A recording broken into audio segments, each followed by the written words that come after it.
Ayan, nung kulay-kulay talaga, dahon palang bulaklak na. Yan ang gusto ko sa mga halaman. Sana magkaroon din ako mga ganyan. Parang sobrang tamis kung pipitasin ko ba. Parang prutas na matamis. At ito pa ang isa para talagang yung punong-puno ng juice yung dahon niya. Tapos itong napakakulay ng mga bulaklak. At sana tuwa talaga si nanay sa akin. Oh, di ba?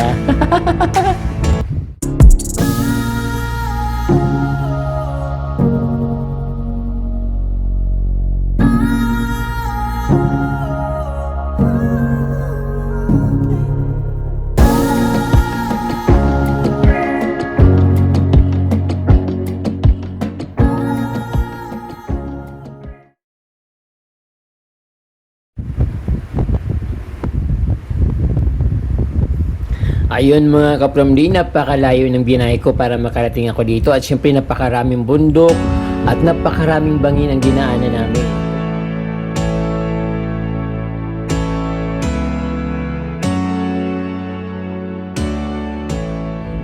Lalo pag napadaan yung sasakyan nyo sa isang bangin tapos napakalalim yung ibaba. So talagang pag umano ka dumungaw sa ilalim, makikita mo yung napakataas na bangin. Tapos sa taas naman ng sasakyan, napakataas na bato. Yun ang na-experience ko dito. But second time ko nang makarating dito sa lugar na ito from Banawi to Sagada to Baguio.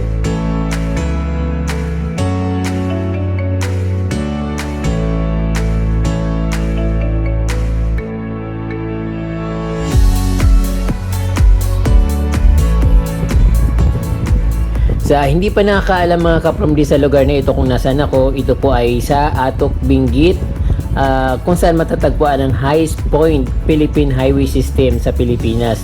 Elevation with 7,400 feet above sea level. Location, Katubo, Atok Benguet. So ayun kapromdi, napakaraming mga succulent dito na makikita. So actually, nung first time kong makarating dito, wala naman na halaman dito.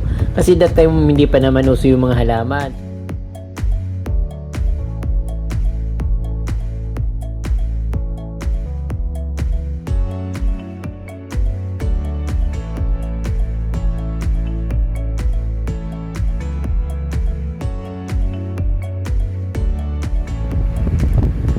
Malamang 2020 or simula ng pandemic lang talaga na uso yung bulto-bultong halaman na naglabasan galing sa iba't ibang bansa at sa mga dito rin sa atin mga local plants, but syempre maraming mga imported plants ang dumating sa ating bansa katulad ng mga succulent. Ito hindi naman ito local sa atin. Ayan, napakaganda.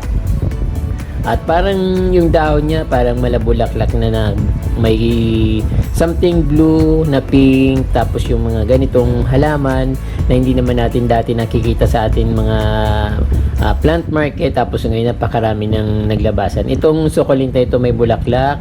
Then ayan, ito naman succulent na ito, hindi ko alam kung anong pangalan na ito, but sigurado medyo rare ito. Wala lang siyang price, pero malalaman din natin mamaya kung magkano mga presyo niyan.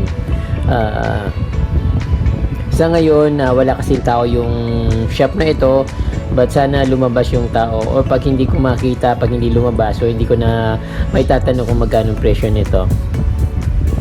So ayun mga kapromdi. Dito naman ayan, kulay pa lang bulaklak na kapromdi. Wala pang mga bulaklak yan, pero pag tinignan mo sobrang ganda. At syempre yung mga kulay niya, iba't ibang kulay. May kulay blue-green, green, pink, something yellow, yun. Napakaganda talaga kapromdi pag talagang yung pagmamasdan mo, kahit wala siyang mga, kahit hindi siya mag-flowering, basta makita mo yung mga daon na ganito kaganda.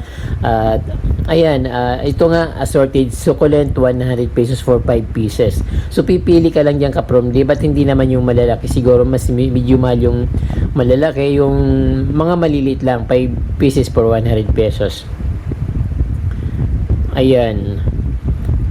Malamang mga nasa 50 pesos, 75 or 100 yung bawat isa ng ganitong klase na succulent. Kasi yung ibang malaki, medyo malaki talaga, nasa 150 to 150 something ganun. But ito siguro dahil ano naman ito sa atin, very common, so medyo siguro nasa 50 or 75 ang each niyon. Pwede 3 for 100. So wala akong idea. Then ito naman yung parang sa coral reef sa dagat, yung mga sukulit nitong kulay orange din ito naman. So common sa atin yan, kasi yan madalas ang nakikita natin sa mga succulent market dito sa atin sa Metro Manila at sa iba't ibang probinsya.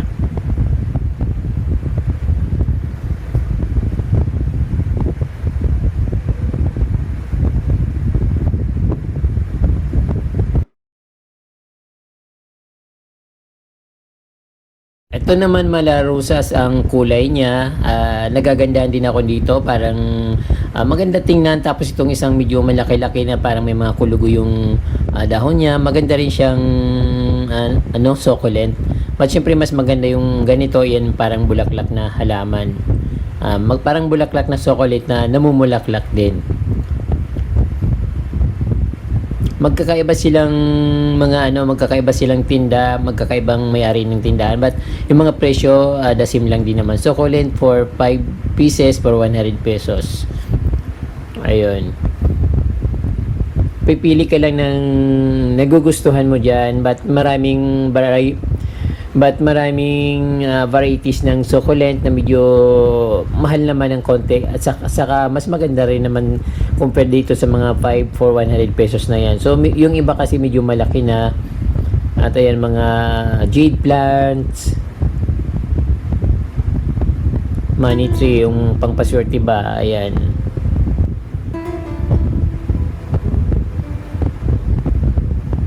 Dito naman meron din naman ibang varieties ng mga plants, but mostly mga succulent talaga yung inaano nila. May halo na rin na mga rubber plant, katulad niya nakikita.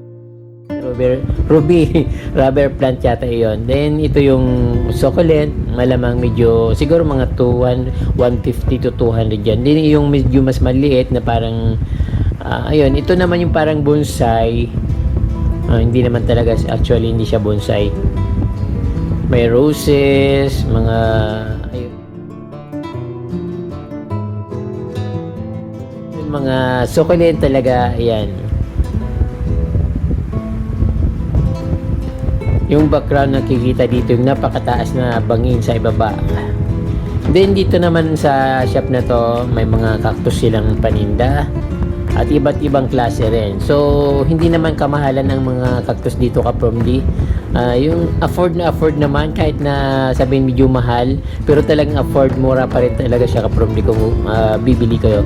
Ito naman yung parang napakatamis na mga daon, yung bang parang sa yung suha, parang mga ng suha, yung sa laman niya parang napakatamis at napakasarap kainin. Then ito naman yung may mga yellow na parang peperomia. Then ayun, ito mayroon silang napakaganda na string of hearts.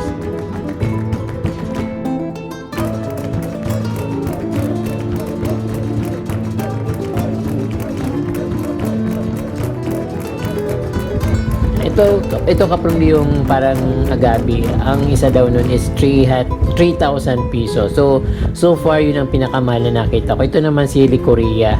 So Korean chili. So yung pinakamahal yung ito yung Victoria, parang something ganun, agave. Din ito naman na mura lang yun, mga 250 yung mga cactus. Then ayun,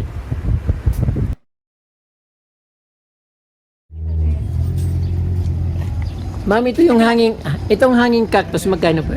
Ay, hanging succulent 550. Ayan. Ayan, Ate Doris, bili na po kayo. Ayan, kasama ko sa travel group.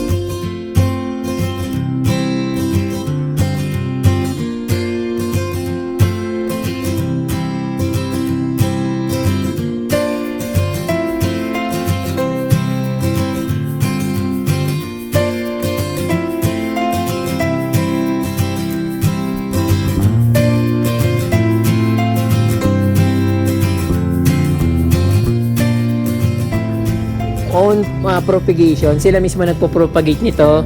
Hindi ko lang alam magkanong binta nito. Pero ang gaganda nila. Ma'am, kayo rin po nagpo-propagate ng mga ano na to, mga succulent. Magkano naman po ang isang yun? May 250, may 150. Alin po yung 150 at Yung 150. yung malilit 150, yung Malapit dyan. 250. Ayan, ito naman succulent ito parang bulaklak na ang gandang tingnan, no? Ayan.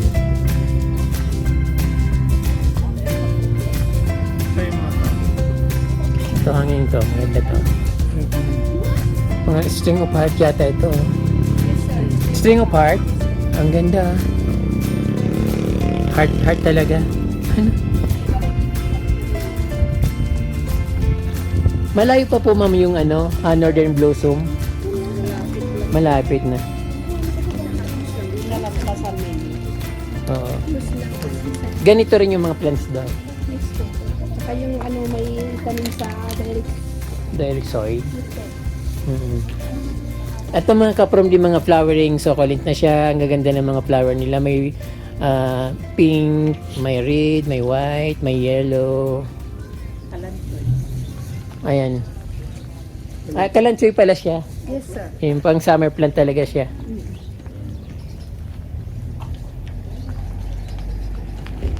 Jade plant.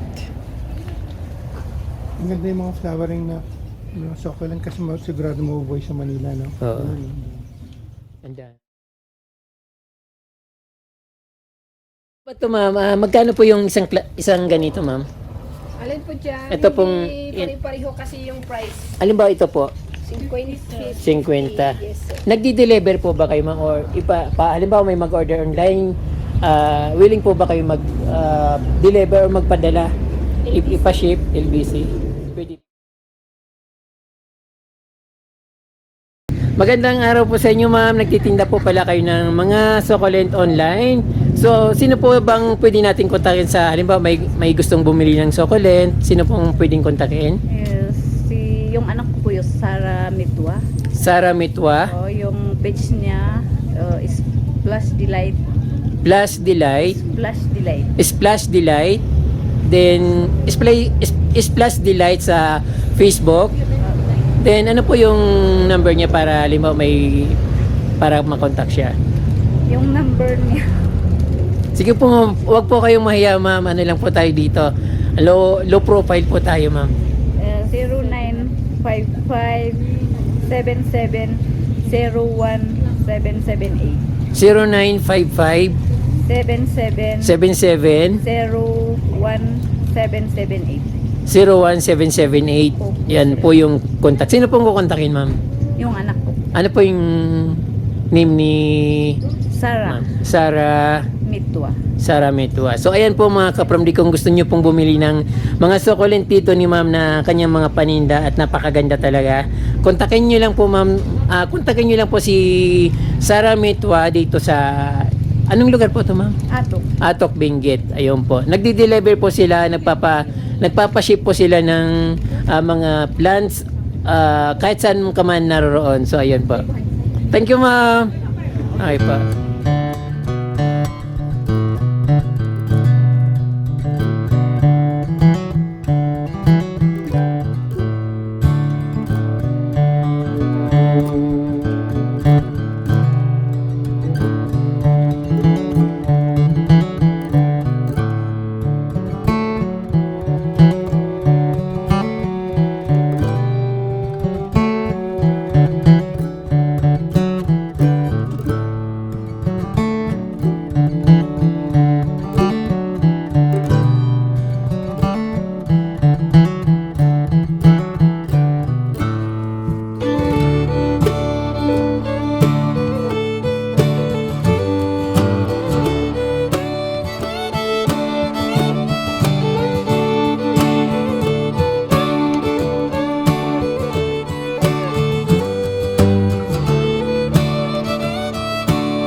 ma'am, pwede ko po bang makita yung mga paninda niyo diyan? Pwede naman, sir. Ang dami niyo pong Hanggang doon cactus. sa kabila, may mga Sa inyo po lahat itong ano na ito. Yung mga cactus niyo, ma'am, ano po ba 'yan? Binibenta lahat. Oo, binibenta yung ganito ito kasi sa Opo. kabila pang ano yan, pang collection lang. Magkano naman po yung mga cactus halimbawa? Halimbawa itong napakalaki nito, magkano po yun? 3.5 po. Yung lahat na po 'yan. Oo, yung itong malaki. 3.5 yung isang paso na napakalaki. Oo. So nagdi-deliver po ba? Nagpapa-ship po ba kayo, ma'am? Halimbawa may nag-order online, Pwede naman papaship po ba kayo? Kung malaki yan, pero ang hirap kasi ngayon yung permit. Yung Sa LBC kasi may permit pero sa Oo. ibang wala. Ibang Oo, ano. yung ibang yung bus ship, ganun, wala naman. Oh, ayan. Ito ma'am, magkano po ito? 700. 700 Yung, ito. kasi yan. Hindi pro pa kasi yan. Ano siya, mother? Parang binili nyo ng Yan ang imported, direkta imported yan. Opo. Ano. Ano ma'am, pwede nyo po bang ibigay yung contact number nyo? Halimbawa, may Pwede. bumili. Ito, sige po. 0977. Teka ma'am, ano po ang pangalan nyo ma'am? Emilia po. Emilia Naag. Naag. So, pag may bibili po ng succulent or cactus, paano po kayo kukontakin? Pwede naman Facebook, pwede naman text. Ganun. Opo ma'am. Ano po ba yung Facebook niyo ma'am? Facebook. Emilia Naag din, yung mga bata ang profile. Emilia Naag, mga bata ang profile. Yung CPA number po ma'am para pag may magustuhan sila, mag-order sa inyo. 0977-409-7585. Ulit po ma'am, 0977 409 409 7585. 7585. So ay ma'am, papakita natin yung mga cactus niyo ma'am para pag Sige po. just in case may nagustuhan sila, ayan, pwede po silang bumili. Yung mga agaves doon sa doon. Opo. Magkano po ba ma'am yung gabi na yan? Yung agabing malaki na yung 25.